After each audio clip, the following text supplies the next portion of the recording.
More talking will not change the questions that need to be settled, and a delay risks creating new problems. If we were simply asking for a bit more time to pass the legislation we need to implement Brexit once we've agreed the deal, a delay would be straightforward. But if it were a delay to give MPs even more time to decide what we're going to do, the EU might insist on new conditions that were not in our interest before they agreed to such an extension. And that might lead to a form of Brexit that does not match up to what people voted for. It could mean no end to free movement, no ability to strike our own trade deals, no end to the big annual payments, no taking back control, which is what the British people voted for. And a delay could lead to something else, a second Brexit referendum. The chances of that have increased since Jeremy Corbyn said he would back one. Because despite his promise at the last election to deliver Brexit, he now supports holding a divisive second referendum that would take the UK right back to square one. Not completing Brexit and getting on with all the other important issues people care about, just yet more months and years arguing. If we go down that road, we might never leave the EU at all. And that would be a political failure. It would. MPs face a historic choice next week.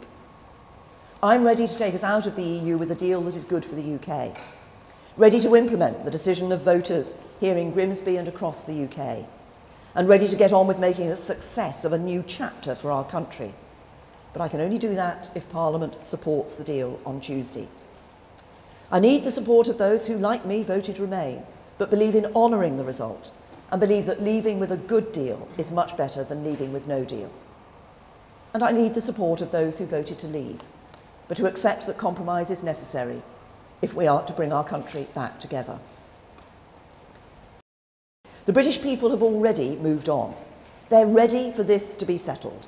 By coming together as a parliament, we can bring our country together, boost our economy, safeguard our security, protect a union, and take our decisive step toward the bright future that the British people voted for and which you and our whole country deserve.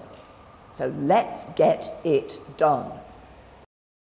Now, my message to the European Union is very clear. Some of the leaders, and some in the European Union, when I've talked to them, have said that they're not really sure whether this is the moment, whether this is the time, whether there's some more time to be talking about this and negotiating on this. My message is, this is the moment. This is the time. You know, I think the British public, as I say, have moved on. They want us to get this done. It takes both sides to get that negotiation through and then bring that deal back to the Parliament on Tuesday.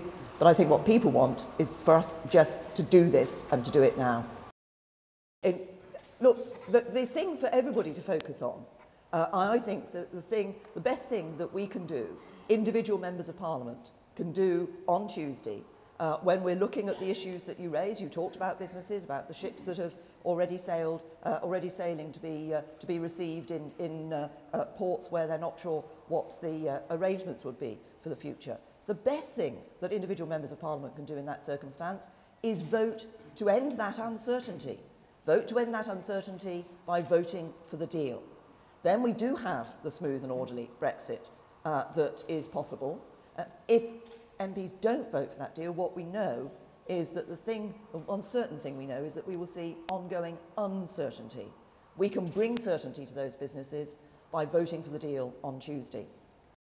Thank you. Prime Minister, only one question from a woman reporter on International Women's Day. It's a pretty poor show, isn't it? You had answers from all the Prime Only one question.